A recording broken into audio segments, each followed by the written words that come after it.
Hello and welcome back to the Green Workbench. I've got my deck done. Now I just need to finish the outdoor kitchen part. So today's job is to build the sink. I'm going to use this barrel. It's a wine barrel made out of oak. You can find them in an antique store. If you live in an area with a lot of wineries, you can find them. I actually found this at Lowe's, and I found one at the antique store and one at Lowe's. The one at Lowe's was cheaper and in better condition, so we went for that. And then I also found this porcelain bowl at an antique store, and then a waterfall style faucet. So today we're going to build a sink. First thing we need to do is build an access door into the barrel so we can have access to the plumbing and also use it to store things under the sink. So I'm going to start that now. So I'm using these strong ties, the thin ones, and so I could bend them the shape of the barrel. I'm going to build my access door between these two here. But the problem is these are all held together by pressure, right? So once I cut a door, they'll fall apart. So I'm going to attach the ties first and then cut out the door so that the door will stay together and I don't have to try to piece it back together after the fact. So I'm going to get these on, and then I'll mark it to cut.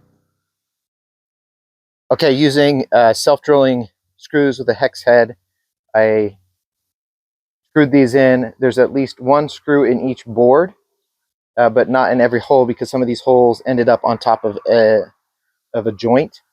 And you don't want to screw in the middle of a joint.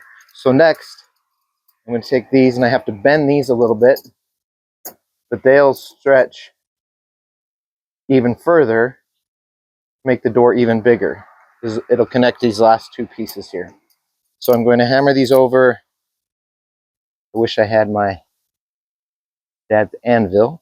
But I'm going to bend these hinges a little bit so that the curvature of the barrel, and then we'll screw those in.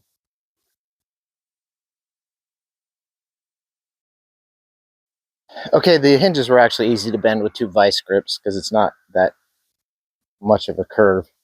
And then went through and marked my line to cut on each side. I'm going to go ahead and cut that.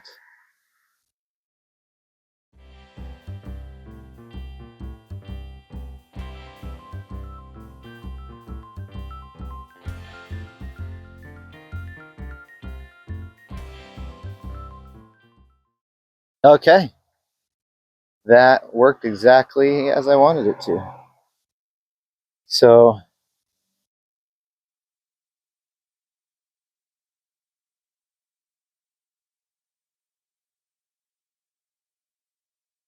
I may do another tie on the inside, actually, because I've got this piece where the hinge is connecting isn't pulling as tight. I might do one right there. You can see that. Yeah, and I think it would help to have one on the inside anyway.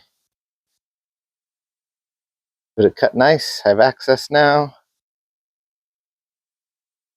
I've got to come up with the locking mechanism. But that's easy to do. All right, next I need to cut the hole in the bottom. I already have, you can see the blue line over there, so I already have water running to the deck. I just need to pop that line up inside the barrel. Okay, so we've got our hole cut for the water line to come in. So I just need to set the whole thing down on top of that. And then we're ready to start setting the sink and the faucet. Okay, using my diamond bit, drilled a hole in my porcelain bowl with using the guide here for the drain. So now I'm going to do a light sand on the top just to prep it and oil it. Let that dry before I actually set anything. Okay, so I drilled the hole in the top and attached the faucet and the stopper, and then down on the door attached a little latch and also a brace on the inside of the door. So now I need to attach the drain before I can test the water. So basically I'm going to use a normal sink drain, but it'll drain out to water a flower bed as gray water. So I've got to transition from the pipe to PVC. All right, so I got the faucet all connected. You need to remember that if you're not bringing hot water out here, usually in the outdoor sink you don't, you need to seal off that hot water valve on your faucet. So otherwise, when you go to a mix, it'll leak out, it'll pour out the hot water inlet. And then I came out here with PVC in my drain, and it goes down to a flower bed.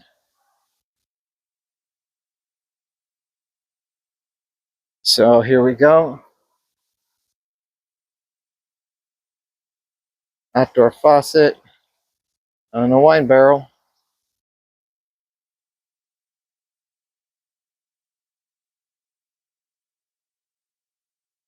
And we've got storage inside the barrel with the door that we made. And everything seems to work great. No leaks. So we're good to go.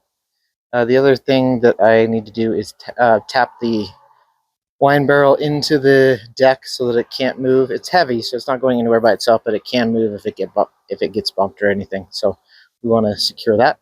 So there we have it. Hope you enjoyed. Let me know if you have any comments, and we'll see you next time on the Green Workbench.